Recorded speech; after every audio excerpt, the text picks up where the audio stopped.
Hello, sports fans, and welcome to the Scout Sports 101 Monday Night Football post-game show.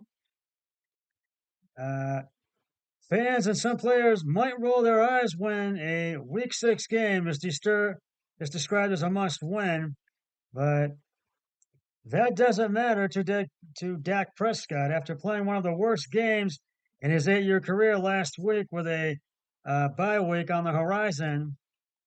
Uh, Prescott went into Monday night's game against the Los Angeles Chargers knowing anything other than a victory would be determinal to the Cowboys' uh, hopes of contending for an NFC title. Prescott responded by throwing for 272 yards and a touchdown. Dallas rallied in the fourth quarter for a 20-17 victory over the Chargers last night at SoFi Stadium in Inglewood, California. It was a must win. There's a big difference between 4-2 and 3-3, said Prescott, who completed 21 of 30 passes and also had a rushing touchdown. Uh, we talked after last week about not allowing uh, this thing to landslide when you get this win like we did. We can definitely move on. The Cowboys are coming off a 42-10 loss at San Francisco back on October 8th. Continue to prove they don't let losses fester. Uh, they've improved to 10-1 in weeks following a loss since the start of the 2021 season. There's plays that needed to be made, especially down the stretch. Cowboys coach Mike McCarthy said, "Excuse me, a lot of back and forth, a lot of resetting your jaw, and just keep fighting." And I thought our men did a really good job there. Prescott became the 30th quarterback in NFL history to throw at least one touchdown pass against 31 or more opponents when connected with Brendan Cooks for a 2-yard score with 11:19 remaining in the game to give the Cowboys a 17-10 lead. Dak did a lot of great things, said Cowboys receiver CeeDee Lamb, who had 7 receptions for 117 yards. He improvised a lot, gave us the ability to do our work down the field. Prescott showed off uh, his running ability midway through the first quarter when he faked a handoff on 4th and 1 and went up the middle, excuse me, for an 18-yard touchdown to tie the game at 7, and it was the longest rushing touchdown of Prescott's 8-year career, excuse me. We had CD in motion as an option. The defensive end took out Tony and two other guys towards CD, just allowing me to cut up field, said Prescott. We also had 40 rushing yards on 7 carries. I have not been showing my legs early in the year, so that might have played a part in it. Uh, Los Angeles uh, tied it at 17 with 7:11 remaining when Gerald Everett caught a 1-yard touchdown pass from Justin Herbert. Brandon Aubrey made 2 field goals, including a 39-yarder with 2:19 remaining to give the Cowboys the lead. The Chargers had one last chance to send it into overtime or a win, but Stephon Gilmore picked off Herbert at the LA 33-yard line with a minute 22 remaining to seal the victory. On the play immediately before the pick, Herbert was sacked by Micah Parsons for an 8-yard loss. We fell short, and I've got to make more plays as a quarterback, said Herbert, who was 22 of 37 for 227 yards with 2 touchdowns and an interception. I missed a couple of receivers, threw some bad passes. There was a lot left out there, so there's a lot of work on and a lot to improve on. The Chargers started off well, when they scored on the opening drive for the second straight game, as Allen caught a 1-yard pass from Herbert on 3rd and goal. Allen finished with 7 catches for 85 yards. Uh, uh, Los Angeles had a chance to tie or take the lead on the opening drive of the third quarter, but Herbert was unable to complete it to Joshua Palmer in the end zone on 4th and 1 at the Cowboys 7.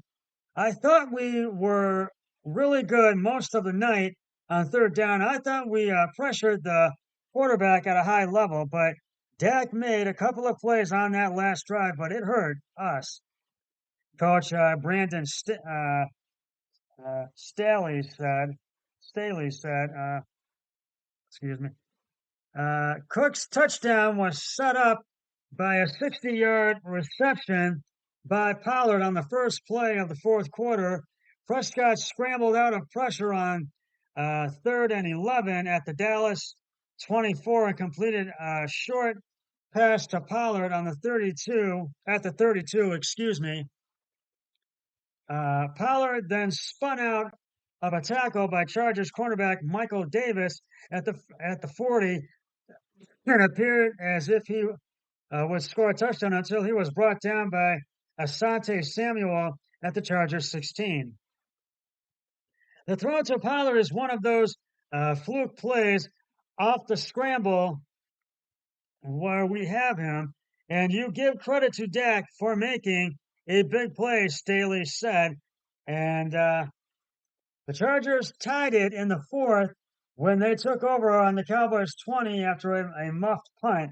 Dallas, Jalen Tolbert thought Cavante Turpin got his hand on the ball, but Tolbert was the first to touch it. He fumbled, and the Chargers linebacker Amen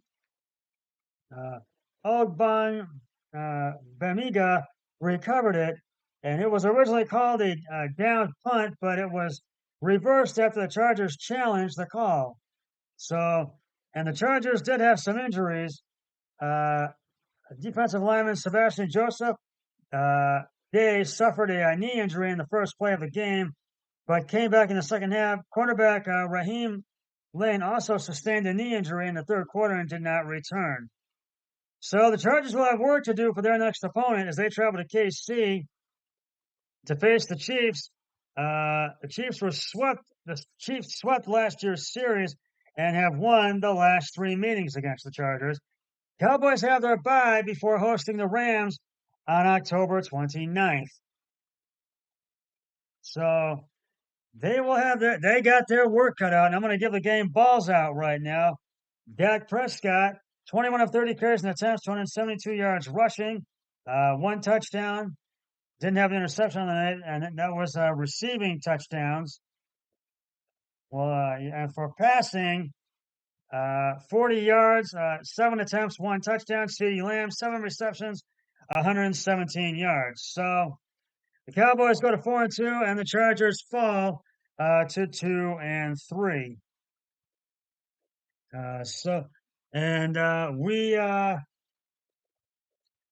And I took Dallas, and my brother-in-law Eric Hoyle also took Dallas. He was 11-4. He won, and I unfortunately lost, but I was 10-5 on the picks. And we do have some great games. And for week 7, kicking off week 7 for Thursday Night Football, the Jacksonville Jaguars will travel to Mercedes-Benz Superdome in New Orleans to take on the New Orleans Saints. Detroit Lions and then on Sunday, the Detroit Lions will face Baltimore at M&T Bank Stadium in Baltimore. The Browns will take on, who upset the San Francisco 49ers, beat them 17-14. Will look to go to 4-2 when they take on Indianapolis. The Bills take on the Patriots in Foxborough at Gillette Stadium. Atlanta takes on Baker Mayfield and the Bucks in Tampa at Raymond James Stadium. Pittsburgh's coming off the bye. They take on the Rams. The Green Bay Packers take on Denver in the Mile High city of Denver, and KC faces the Chargers. The Miami Dolphins for Sunday Night Football. Miami travels to Philadelphia to take on the Philadelphia Eagles, who were upset by the Jets last week. And they are on a bye week. And Monday Night Football, the San Francisco 49ers play the Minnesota Vikings at US Bank in Minneapolis, Minnesota. The Panthers, Bengals, Cowboys, Texans, Jets, and Titans, they are all on bye weeks this week. So, but there's still a lot of great action. So, look for that. And once again, the Cowboys beat the Chargers 20 to 17 at SoFi Stadium in Inglewood, California. Well, that's just about going to wrap it up for the Scott Sports 101 Monday Night Football postgame show. I'll be back with the Thursday Night Football pregame show on Thursday, and you'll get a trivia question then. But until then, always remember, be a team player each and every day in every way possible. So long, everybody. 3, 2, 1. I'm done.